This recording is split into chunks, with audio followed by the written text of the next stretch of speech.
Hi everyone. I've always represented the common American man and woman as a member of the House of Representatives, which is why I've always been despised in Washington, D.C. and just never fit in.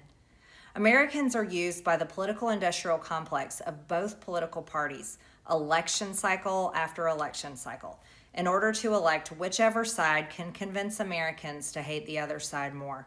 And the results are always the same.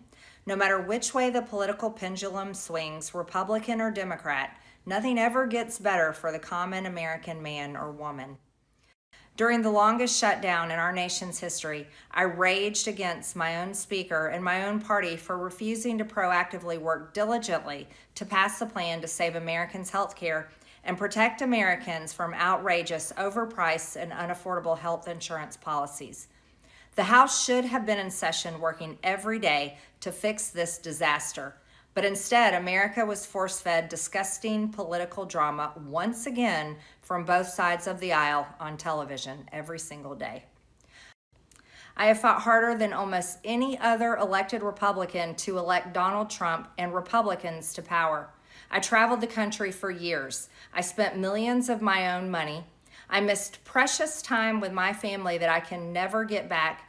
And I showed up in places like outside the New York courthouse in Collect Pond Park against a raging leftist mob as Trump faced Democrat lawfare. Meanwhile, most of the establishment Republicans who secretly hate him and who stabbed him in the back and never defended him against anything have all been welcomed in right after the election. And I will never forget the day I had to leave my mother's side as my father had brain surgery to remove cancerous tumors in order to fly to Washington, D.C. to defend President Trump and vote no against the Democrats' second impeachment in 2021.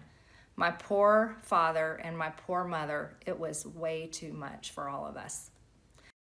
Standing up for American women who were raped at 14 years old, trafficked and used by rich, powerful men should not result in me being called a traitor and threatened by the President of the United States, whom I fought for. However, while yes, hurtful, my heart remains filled with joy, my life is filled with happiness, and my true convictions remain unchanged, because my self-worth is not defined by a man, but instead by God, who created everything in existence.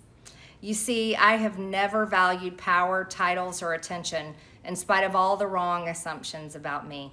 I do not cling to those things because they are meaningless and empty traps that hold too many people in Washington. I believe in term limits and do not think Congress should be a lifelong career or an assisted living facility. And I have fought against Democrats' damaging policies like the Green New Deal, wide open, deadly, unsafe border policies, and the trans agenda on children and against women. With that has brought years of non-stop, never-ending personal attacks, death threats, lawfare, ridiculous slander and lies about me that most people could never withstand even for a single day. It has been unfair and wrong, not only to me, but especially to my family, but it's been wrong to my district as well. I have too much self-respect and dignity. I love my family way too much, and I do not want my sweet district to have to endure a hurtful and hateful primary against me by the president that we all fought for, only to fight and win my election while Republicans will likely lose the midterms, and in turn be expected to defend the president against impeachment after he hatefully dumped tens of millions of dollars against me and tried to destroy me. It's all so absurd and completely unserious. I refuse to be a battered wife, hoping it all goes away and gets better. If I am cast aside by the president and the MAGA political machine and replaced by neocons, big pharma, big tech, military-industrial war complex, foreign leaders, and the elite donor class that can never ever relate to real Americans, then many common Americans have been cast aside and replaced as well.